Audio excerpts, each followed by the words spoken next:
ازيكم عاملين ايه؟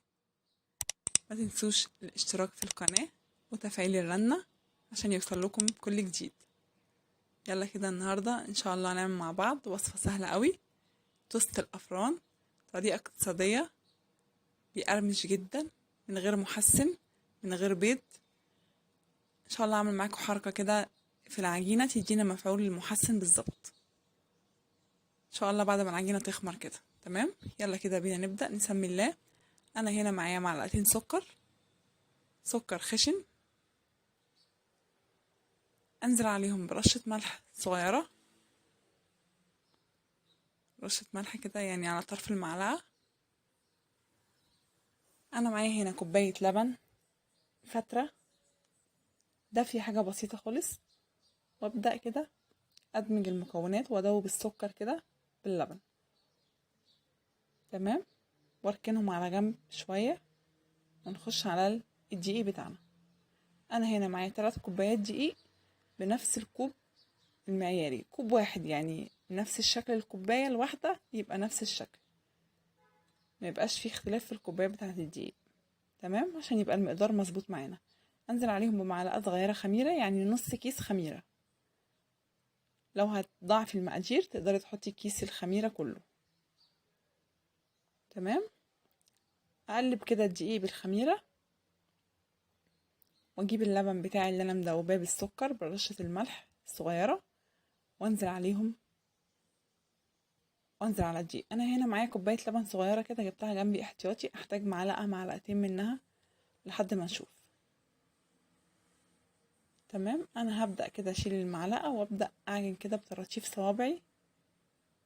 العجينة دي سهلة، مش محتاجة مني عجن كتير. طبعا انا هنا محتاجة زي معلقة لبن صغيرة او كبيرة، يعني لو حطينا معلقة صغيرة نحط معلقتين. بصوا يعني الدقيق بيختلف من نوع لنوع.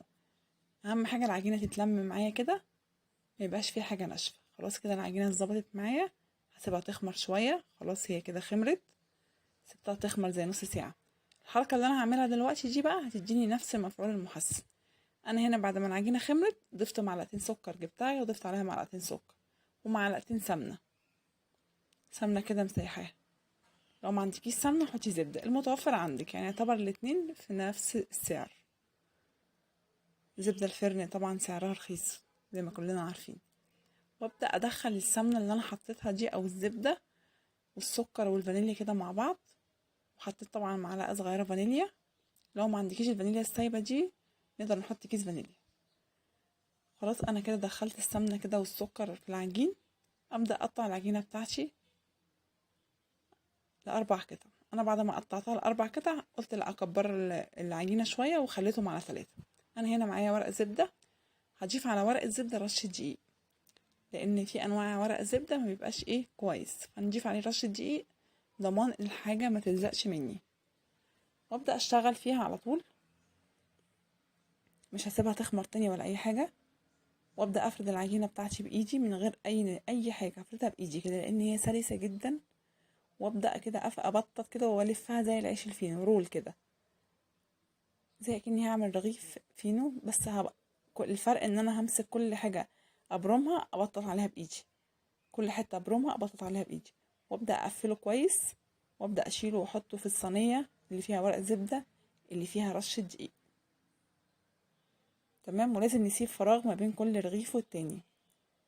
تمام، انا هعمل معاكم واحدة كمان اوريكم.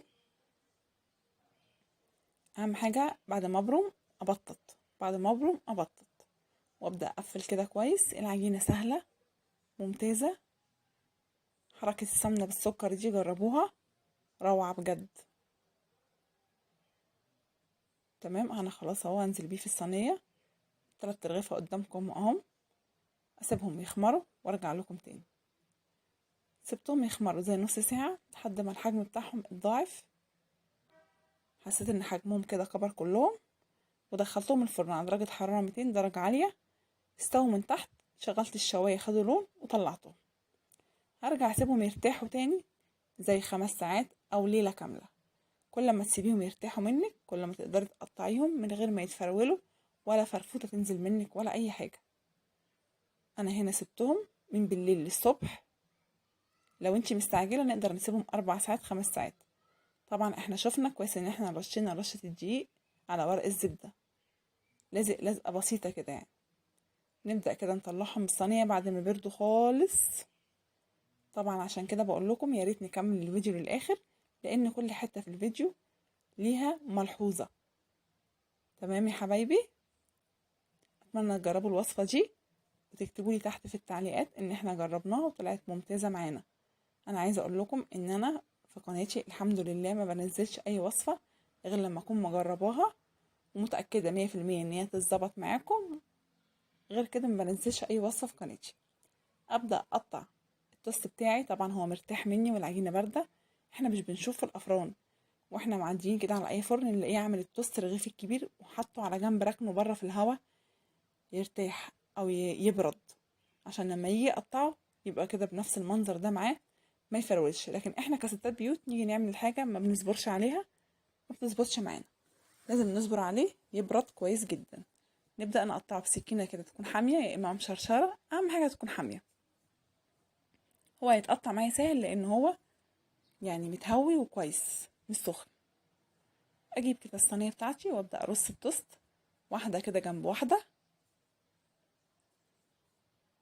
وندخله الفرن على درجة حرارة كده هادية خالص. يعني أقل درجة حرارة عندك في الفرن حطيه عليها. ليه؟ لأن أنا هحمصه مش هسويه، فلو النار عالية هيبقى من جوه من بره واخد اللون بس من جوه هيبقى طري. لازم نسيبه على نار هادية خالص ياخد اللون كده من فوق ومن تحت ويطلع معايا زي ما انتم شايفين كده لونه اصفر وجميل بيقرمش جدا جدا، طعمه رائع. اتمنى الفيديو ده يعجبكم بجد، هينفع اولادنا قوي في الفطار في العشاء، طعمه لذيذ كده بجد يعني ابهرني بجد. وصفة جديدة الحمد لله، الجديد كله عندي. متنسونيش بقى في اللايك والشير